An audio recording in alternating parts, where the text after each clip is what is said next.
Hi guys, thanks for joining me on this fragrance review. Today I'm going to be talking about a really special fragrance that I bought just after Christmas. It is the Bleu Lazuli by Armani Prive. I mentioned this fragrance in my winter fragrances video, and I had a sample of it that I was enjoying, and I didn't have much information on it at the time, but I have now got the bottle, which I'm really happy about. I really enjoy this fragrance. It was launched in 2018 for both men and women. It's classed as an oriental spicy fragrance, and it is part of their, hope I can pronounce this, but I don't talk French, so it's going to sound awful. It's part of their La Collection La Collection L'été Précieux. That sounds like gobbledygook because I'm probably pronouncing it completely wrong. So I'm going to just write it on the screen for you, and hope that you can make more sense of it than me. But it's obviously the precious mineral line, the precious collection of stones, because the other fragrances in this line are all dedicated to different stones. There's the red malachite, there's actually the one, a green stone, I believe, as well. They all look absolutely divine and beautiful. Now, reading up on the Giorgio Armani website, this fragrance has obviously been inspired by the Bleu Lazuli, but also, or the Lapis Lazuli, but also by India itself. So reading up on the Giorgio Armani website, this fragrance has been inspired by India's deep spiritual connection to blue, representative of power and strength, and also the universe. The fragrance and bottle design is dedicated to India's indigenous semi-precious stone, the beautiful blue Lapis Lazuli. So let's get into this beautiful bottle here. So this is the bottle. This is how it looks. And of course the lid represents this beautiful blue Lapis Lazuli stone. My dad used to talk to me about the Lapis Lazuli when I was younger, because we were both very interested in paintings and arts, and I was always drawn to this vivid blue, always drawn to it. It was always in my favourite paintings, and it was so rich and vivid and something magical about this beautiful blue that he taught me about where this blue first came from and all about the stone.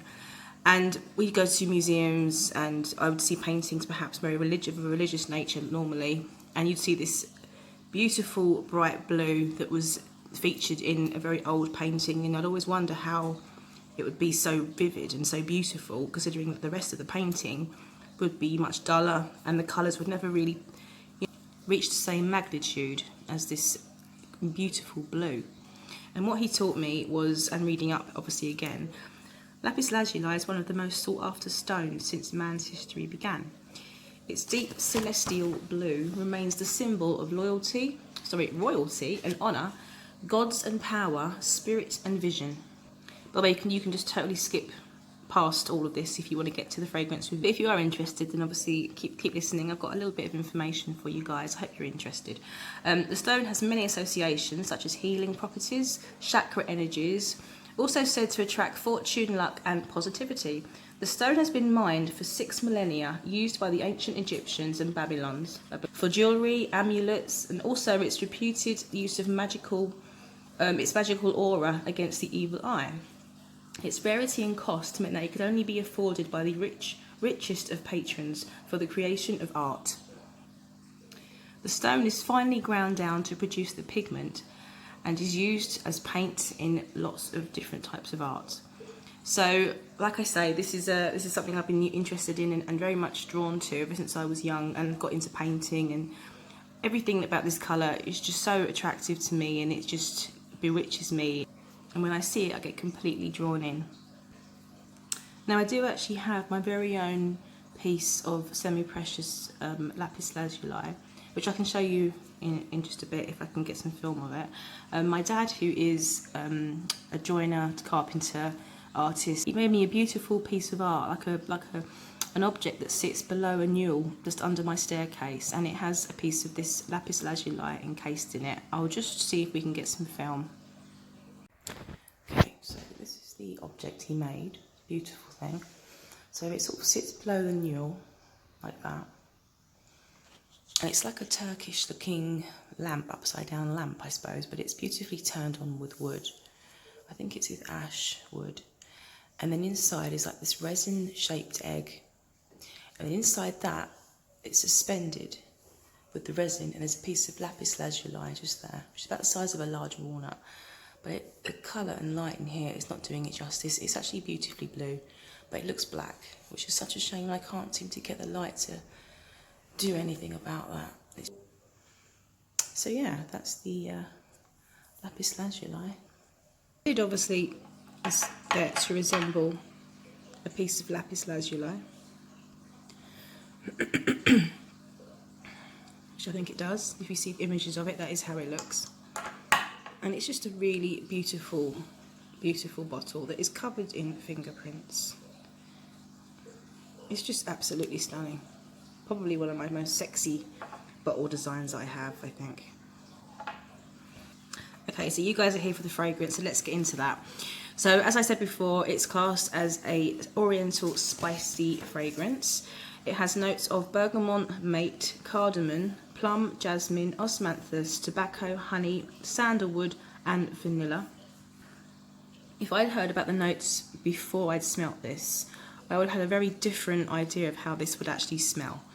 Disregarding the notes completely, because how I describe this really it has no bearing to the notes. To me, is a floral heavy, specifically violet, effervescent, almost sherbet-like, fizzy, powdery fragrance. So there's no violet in here. There's nothing that would make me think it was heavily floral. Osmanthus in here. I'm not familiar with osmanthus, so I don't know if what I've described sounds like osmanthus. There is a jasmine, but I'm not really picking up on any jasmine either. Now I see the notes, I can probably detect the fact that there is a creamy sandalwood running through this. Definitely the sweetness, maybe that's coming from the honey. And there is definitely a really lovely powdery spiciness, a really sweet, sort of sweet spiciness, if that makes any sense, which I guess is the mate, or possibly the cardamom. I do enjoy cardamom in fragrances. But without picking anything out, like I say, it's like this effervescent sherbet quality, really powdery, fluffy but fizzy sherbet. But I really pick up on some sort of a violet, at least some sort of a blue, purple, flowery nuance. I'm getting kind of a mineral quality to this as well. So the fact that I'm focusing more on the violet and this fizzy quality makes me feel like this is a feminine fragrance. But when you look at the notes and you start picking out things, the sandalwood, you know, the cardamom, the spices, I can see how that will appeal to men. So depending on the nose that obviously smells this, it can be very relatable in different ways. Like I say, I focus on it in a more feminine, you know, classically feminine sense. This is a weird thing. I mean, I described this on another video, my winters video, as reminding me of winter and elves and snow and something really magical. And it does really suit the winter month really, really well. Also, if I let my brain kind of, you know, step into the fantasy whimsical side even more than it does normally, if I had a fairy godmother, right, this is what she would smell like. If she appeared in a puff of lilac-y blue puff powder, she would have this very floral, bright, fuzzy, fizzy scent. This is my fairy godmother scent, okay? That's just what it is.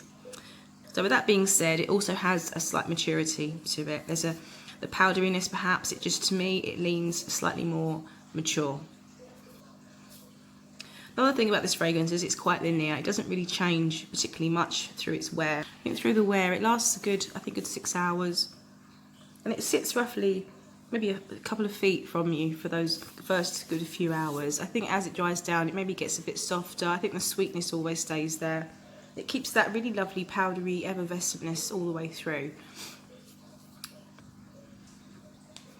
I think this is beautiful for winter, really beautiful for winter, because it's slightly heavy, it's very powdery, it's quite a big fragrance. It's not bombastic big, but quite strong for summer months, I think.